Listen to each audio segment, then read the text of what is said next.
Imagine, you've been in an emergency and your body's lost a lot of blood. What do? Nowadays, hospitals keep a constant supply of blood that they obtain from blood banks as a reserve for patients suffering from many causes, and the transfusion of blood could be the difference between life and death. But who made this possible?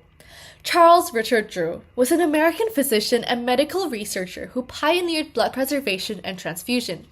Known as the father of the blood bank, he started his journey from a young age. Inspired by the death of his sister in the Great Influenza Epidemic of 1918 to study medicine, his doctoral thesis included researching previous blood preservation and transfusions, as well as investigating different factors that affect blood preservation, such as temperature, storage shapes, and anticoagulants, which are substances that prevent blood from clotting. In 1938, he discovered that instead of storing whole blood, made of red blood cells, white blood cells, platelets, plasma, and more, separating plasma, refrigerating it, then adding it to the rest of the components could lengthen the storage time and allow 1 unit of whole blood to be transfused to multiple people.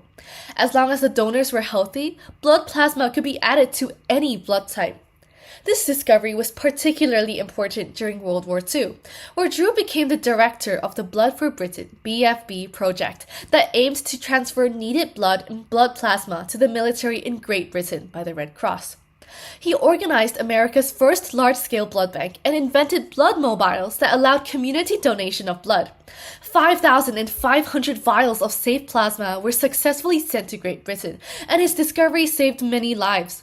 However, his journey was not easy. Being African American, he was often denied admission to hospitals, and even resigned from leading the BFB due to racial issues in blood donations, so his work was not always well recognized.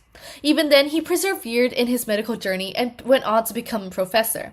Today, years after his death, his storage method of blood plasma and blood banking is still being used for several applications, including cancer treatment, surgical operations, childbirth, and different hematological disorders, which are illnesses relating to the blood.